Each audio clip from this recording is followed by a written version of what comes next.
যদি বিবেকের কাছে কোশ্চেন করি, এরকম 2024 সালের আরও অসংখ্য 5 আগস্ট যদি আসে, আরও অসংখ্য জুলাই আগস্টের অভ্যুত্থান যদি বাউফল এবং বাংলাদেশে ঘটে, কিন্তু কোরআনের অভ্যুত্থান যদি আমরা করতে না পারি, তাহলে নিশ্চিত করে বলা যায় এরকম অসংখ্য অভ্যুত্থান ঘটবে, কিন্তু আমাদের সোনার বাউফল, সোনার বাংলাদেশ কোরআন ছাড়া কেউ করতে পারেনি, পারছে না, ভবিষ্যতেও করতে পারবে না। রসুল করিম সাল্লাল্লাহু আলাইহি ওয়াসাল্লাম ইমামতির বক্তব্য দিয়ে যদি সমাজ রাষ্ট্র পরিবর্তন করতে না পেরে শেষ পর্যন্ত রাষ্ট্রীয় দায়িত্ব নিয়ে তা করতে হয়, তাহলে আমাদের প্রিয় মাতৃভূমি বাংলাদেশে আজকে শুধু বক্তব্য, শুধু আলোচনা, শুধু বক্তৃতা, শুধু সেমিনার, শুধু সিম্পোজিয়াম দেওয়া হবে, নাকি রাষ্ট্রীয় জায়গায় আমাদের পৌঁছতে হবে? কোরআন কি সেখানে পৌঁছতে হবে? আলহামদুলিল্লাহ, ওয়াসসালাতু ওয়াসসালামু আলা রাসূলিল্লাহ ওয়া আলা আলিহি ওয়া সাহবিহি আজমাইন। আমাদের প্রিয় এবং প্রাণের বাউফল, প্রত্যাশিত বাউফল, কাঙ্ক্ষিত নেতৃত্ব গড়ার অঙ্গীকার নিয়ে বাউফল ফাউন্ডেশন সমাজ কল্যাণমূলক এই প্রতিষ্ঠানের আজকের ইফতার মাহফিলের সম্মানিত সভাপতি, বিশিষ্ট শিক্ষাবিদ, আলেমে দ্বীন জনাব মাওলানা ডক্টর লোকমান হাকিম, উপস্থিত আজকের এই প্রোগ্রামের সম্মানিত অতিথিবৃন্দ, আমার সম্মানিত এবং শ্রদ্ধাভাজন প্রাণপ্রিয় সম্মানিত প্রধান অতিথিবৃন্দ, আবার সবাইকে একবার সালাম জানাচ্ছি। আসসালামু আলাইকুম রহমতুল্লাহি ওয়া বারাকাতুহু। বাউফল ফাউন্ডেশনের প্রোগ্রামে আমার প্রধান অতিথি হওয়াটা নিতান্তই কাগজে কলমেই শুধু বানায়। মূলত আজকের এই প্রোগ্রামের প্রধান অতিথি আপনারা। স্টেজের কারণে আমাদের এই জায়গাটুকু করতে হয়েছে শুধুমাত্র আনুষ্ঠানিকতার কারণে। মূলত আমার সামনে যারা বসা, প্রত্যেকে স্টেজে বসার যোগ্য। আমি আপনাদের প্রতি আন্তরিক শ্রদ্ধা, সম্মান এবং কৃতজ্ঞতা, অভিনন্দন জানাচ্ছি। অন্তঃস্থল থেকে আপনাদের প্রতি ধন্যবাদ জানাচ্ছি। পারিবারিক, ব্যক্তিগত, সামাজিক, পেশাগত অনেক কাজ রেখে আপনারা আমাদের আহ্বানে আজ সাড়া দিয়ে এখানে এসেছেন। আপনারা আমাদের সাথে শেষ পর্যন্ত ইফতারে অংশগ্রহণ করবেন এবং দোয়ায় আমরা প্রত্যেকে সামিল হব, সেই প্রত্যাশা ব্যক্ত করে শুধু এতটুকু অনুরোধ করব যে আমরা দোয়ায় সামিল হয়ে ইফতার গ্রহণ করে যাতে আল্লাহ তাআলার পবিত্র মাহে রমাদানের মূল লক্ষ্য সংযমের মাধ্যমে আমরা আমাদের প্রিয় মাতৃভূমি বাংলাদেশ এবং আমাদের প্রিয় উপজেলা বাউফলকে একটি সুন্দর, আধুনিক, উন্নত বাউফল হিসেবে গড়ে তোলার জন্য আজকে এখান থেকেও আমরা কিছু কাজ নিয়ে যেতে পারি, কিছু চিন্তা নিয়ে যেতে পারি, কিছু পরিকল্পনা নিয়ে যেতে পারি। রমাদান সওম যেমন আমাদেরকে সুন্দর একটা জীবন দেয়, এরপরে যেমন আমাদেরকে ঈদের ব্যবস্থা দেয়, আমরা একটা মানবিক বাংলাদেশ গড়ার জন্য চেষ্টা করছি। দেখেন, মানবিক বাংলাদেশ গড়ার জন্য কিছু মানবিক মানুষের প্রয়োজন, যারা মানুষের বিষয়গুলোকে মানবিকভাবে বিবেচনা করবেন, দলীয়ভাবে বিবেচনা করবেন না, ধর্মের ভিত্তিতে বিবেচনা করবেন না। সেই জন্য আল্লাহ সুবহানাহু ওয়া তাআলা আমাদের দুটো সত্তা দিয়েছেন, একটা মানবিক সত্তা যেটাকে মোরালিটি বলি, আর একটা হচ্ছে পাশবিক সত্তা বা যেটাকে আমরা অ্যানিমালিটি বলি।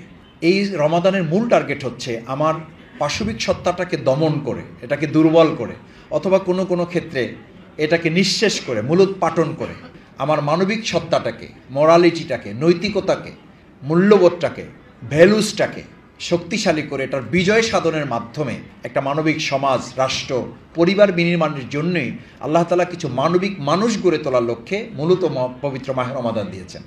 সেই জন্য রমাদানে আল্লাহ তাআলা উল্লেখ করেছেন শাহরু রমাদান। এটা হচ্ছে একটা মাস, 12 মাসের মতোই। আমি অনেক সময় বোঝার জন্য বলে থাকি, আজকে রমাদানের কত তারিখ এটাও আমরা জানি। আজকে 15ই রমাদান যাচ্ছে। 15ই রমাদান যাওয়ার পরে এই রমাদান শেষ হলে আরবি আর মাস আছে না নাই? আছে। দেখবেন মাসের তারিখ তো দূরের কথা, মাসও যদি জিজ্ঞেস করি যে ভাই এখন আমাদের কোন মাস চলতেছে, আমরা অনেক সময় বলবো যে ভাই তারিখ তো পরে, মাস কোনটা ওইটা একটু বলেন, তারপর তারিখ বলতেছি। হয়তো আমরা লজ্জিত হই বা হিসাবও রাখি না, মাসের হিসাব রাখি না, সেখানে তারিখ তো পড়ে। তাহলে এই মাস সম্পর্কে আমরা এতটা সচেতন কেন? কেন এই মাস সম্পর্কে আমাদের এতটা যত্নের সাথে এটাকে হিসাব রাখতে হয়? এই জন্য যে আল্লাহ তাআলাই বলেছেন শাহরু রমাদান, এটা 12 মাসের মধ্যে একটা মাস। উনজিলা ফিহিল কোরআন, পার্থক্য হলো এই মাসে কোরআন নাজিল হয়েছে। কোরআন নাজিলের কারণে যদি একটা মাসের মর্যাদা বাড়ে, তাহলে কোরআনের সাথে সম্পর্ক করলে আমার মর্যাদা বাড়বে না কমবে? সেই কোরআনের সাথে যদি আমরা আমাদের বাউফলের সম্পর্ক করি, বাউফলের মর্যাদা বাড়বে না কমবে? আমি যদি উল্টিয়ে কোশ্চেন করি, বাউফলের মর্যাদা যদি বাড়াতে হয়, তাহলে কোরআনের সাথে আমাদের সম্পর্ক করার দরকার আছে না নেই?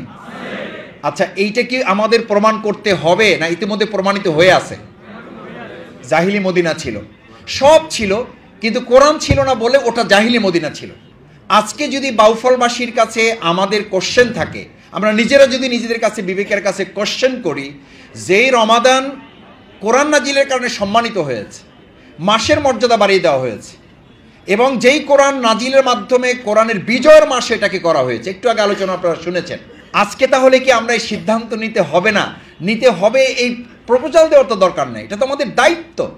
নামাজ পড়া যেমন দায়িত্ব, রোজা রেখেছি যে আল্লাহ নির্দেশে, এটা যেমন দায়িত্ব, সেই আল্লাহ তাআলারই দেওয়া দায়িত্ব এটি যে মহাগ্রন্থ আল কোরআন ছাড়া ওটা ছিল জাহিলি মদিনা, মহাগ্রন্থ আল কোরআনের সাথে সম্পৃক্ত হওয়ার কারণে ওটা হয়েছে সোনার মদিনা।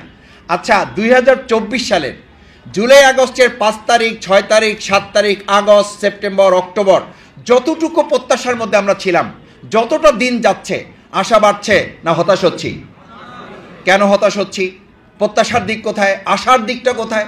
আপনি যত কথাই বলেন, শফিকুল ইসলাম মাসুদ না, শফিকুল ইসলাম মাসুদদের মতো এরকম বীর মুক্তিযোদ্ধা, সাবেক ডিআইজি আনোয়ার হোসেন সাহেবের মতো, আমাদের এরকম বেতারের পরিচালকদের মতো, আমাদের এখানে মীর খায়রুল আলমদের মতো, রফিক ভাইদের মতো, আরও এখানে অসংখ্য বুদ্ধিজীবী যারা আছেন, শিক্ষাবিদ যারা আছেন, নেতৃত্ব যারা আছেন, তরুণরা যারা আছেন, যুবকরা যারা আছেন, এরা কি সেই জাহিলি মদিনার সময় এরকম মানুষেরা ছিল না? ছিল না। আজকে তো আমাদের শুধু হেকামরা আছে, আর যেহেতু আবুল হেকামরা ছিল, শুধু বুদ্ধির লোকরা ছিল, বুদ্ধির বাপেরা ছিল। আবুল হেকাম মানে কি? বুদ্ধির মানে বুদ্ধিমান শুধু না, বুদ্ধির বাপ ছিল। তো বুদ্ধির বাপ ছিল, কিন্তু সমাজটা জাহিলি ছিল। পার্থক্যটা কি ছিল? তার হাতে সব ছিল, শুধু কি ছিল না? আমার কাছে মনে হয় কি জানেন, 2024 সালের 5ই আগস্টের পর আমরা খুবই আনন্দিত, খুবই আশান্বিত হলাম যে আলহামদুলিল্লাহ কিছু একটা হচ্ছে। কিন্তু দিন যত যাচ্ছে, আমি বাংলাদেশের কথা বাদই দিলাম, বাউফলের চিত্রটা একটু চোখের সামনে ভাসান, বাউফলের বিষয়টা একটু মাথার সামনে নিয়ে আসুন। বাউফলের চিত্রগুলো পত্রিকায় ইতিমধ্যে যা রিপোর্ট হয়েছে, যা সাংবাদিকদের মাধ্যমে জেনেছেন, বাউফলের সম্মানিত নাগরিক হওয়ার কারণে আপনারা যে খোঁজখবরটুকু রাখেন, যদি বিবেকের কাছে কোশ্চেন করি, এরকম 2024 সালের আরও অসংখ্য 5 আগস্ট যদি আসে, আরও অসংখ্য জুলাই আগস্টের অভ্যুত্থান যদি বাউফল এবং বাংলাদেশে ঘটে, কিন্তু কোরআনের অভ্যুত্থান যদি আমরা করতে না পারি, তাহলে নিশ্চিত করে বলা যায় এরকম অসংখ্য অভ্যুত্থান ঘটবে, কিন্তু আমাদের সোনার বাউফল, সোনার বাংলাদেশ কোরআন ছাড়া কেউ করতে পারেনি, পারছে না, ভবিষ্যতেও কেউ করতে পারবে না। এই কথা কি আমরা সিদ্ধান্ত আকারে নিতে পারি? এটা কি আমাদের ইচ্ছার ব্যাপার না, এটা আল্লাহর ফায়সালার ব্যাপার? এটা আল্লাহর ফায়সালার ব্যাপার। বাউফল ফাউন্ডেশন, এই যে আজকে এখানে যারা আছেন, উদ্যোক্তাবৃন্দ, এখানকার উপদেষ্টাবৃন্দ, এখানকার সাথে সংশ্লিষ্ট যারা আছেন, সম্মানিত নেতৃবৃন্দ, আপনারা যারা এখানে আছেন, যে কারণে আজকে এখানে আপনারা এসেছেন, সকলের একটা টার্গেট, মান আহাব্বা লিল্লাহ। আসলে আমরা আল্লাহর ভালোবাসার জন্য এসেছি, আসলে আমরা একটা সুন্দর শাসন ব্যবস্থার জন্য এসেছি। সত্যি আমি খুব উদ্বিগ্ন, উৎকণ্ঠিত যে বিগত 2024 সালের 5ই আগস্টের পর যত দিন যাচ্ছে, তত যেন আমাদের উদ্বেগ বাড়ছে, তত যেন আমাদের উৎকণ্ঠা বাড়ছে, তত আমাদের টেনশন বাড়ছে। আমার কাছে মনে হয় এই টেনশন থেকে মুক্তির জন্যই আল্লাহ সুবহানাহু ওয়া তাআলা পবিত্র মাহে রমাদানে কোরআন নাজিল করে আমাদেরকে জ্বালিয়ে দিলেন, উনজিলা ফিহিল কোরআন হুদাল লিন্নাস। তোমরা যদি সংস্কার চাও, আসলে সংস্কার মুখে বলে তোমাদের খুব একটা লাভ হবে না, যতক্ষণ পর্যন্ত যে রাজনীতি দেশ পরিচালনা করে, রাষ্ট্র পরিচালনা করে, প্রশাসন পরিচালনা করে, ওই রাজনৈতিক দল এবং রাজনৈতিক দলের কর্মীরা তাদের সংস্কার করতে না পারবে, ততক্ষণ পর্যন্ত বাউফল শুধু নয়, বাংলাদেশের 1 ইঞ্চি মাটিরও সংস্কার করা সম্ভব হবে না। সম্ভব যে হবে না, এটা 5ই আগস্টের পর থেকে এখন পর্যন্ত বোঝা যাচ্ছে না? যাচ্ছে না? বোঝা যাচ্ছে। তার মানে হলো আমি চাইলেই হবে না, আমার চাওয়ার জন্য একটা সিস্টেম লাগবে। সেই সিস্টেমটাই আল্লাহ সুবহানাহু ওয়া তাআলা কোরআনে পরিষ্কার বলে দিয়েছেন। সিস্টেমটা কি? হুদাল লিন্নাস। তোমরা যে মানুষের কল্যাণ চাও, তাদের সঠিক পথ চাও, সুন্দর রাস্তা চাও, হাইওয়ে চাও, রাজপথ চাও, সেটার জন্য তোমাদের আমি এই ব্যবস্থা করে দিয়েছি, মিনাল হুদা ওয়াল ফুরকান। সত্য এবং মিথ্যার মধ্যে পার্থক্য করে দেয়, ভালো মন্দের মধ্যে পার্থক্য করে দেয়, ন্যায় অন্যায়ের মধ্যে পার্থক্য করে দেয়, আলো অন্ধকারের মধ্যে পার্থক্য করে দেয়। এ কারণে আল্লাহ তাআলা বলেন, কুল জাল হক, সত্য এসে গেছে, ওয়া জাহাকাল বাতিল, অন্যায় অবশ্যই পরাজিত হবে। ইন্নাল বাতিলা কানা জাহুকা, আজ হোক কাল হোক চাঁদাবাজি বন্ধ হতে বাধ্য, আজ হোক কাল হোক সন্ত্রাস বন্ধ হতে বাধ্য, আজ হোক কাল হোক দখলদারিত্ব বন্ধ হতে বাধ্য।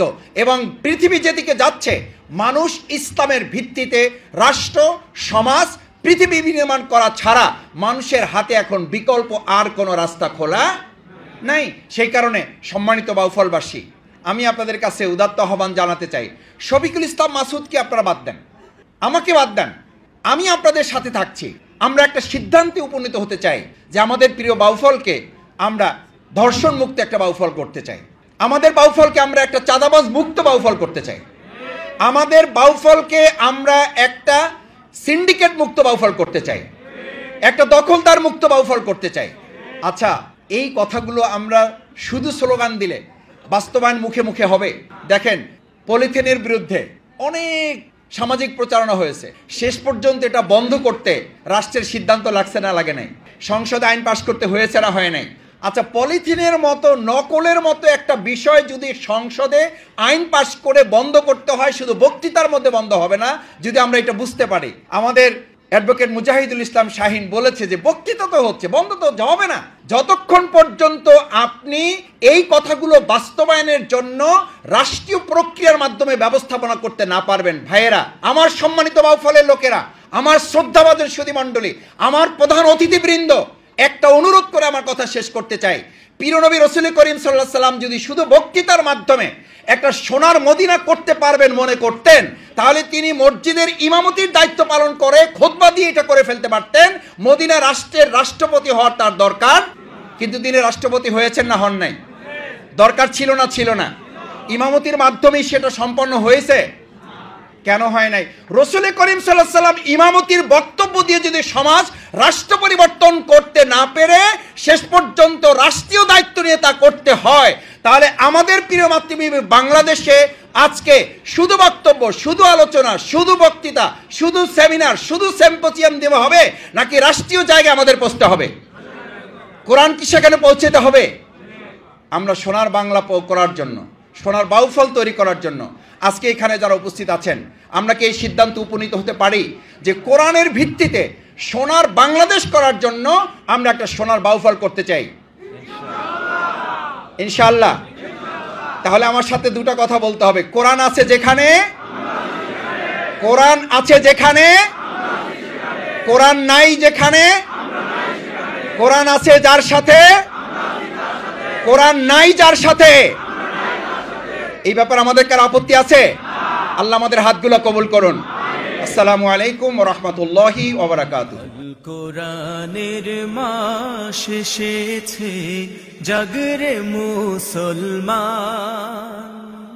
হও পেরেশান রাখো অম্লান হৃদয়ে রমজান, হও পেরেশান রাখো অম্লান হৃদয়ে রমজান। আল কোরআনের মাস এসেছে জাগরে মুসলমান, হও পেরেশান রাখো অম্লান হৃদয়ে রমজান, হও পেরেশান রাখো অম্লান হৃদয়ে রমজান। মাগফিরাতের মাস এসেছে, এসেছে তোর দরজায়।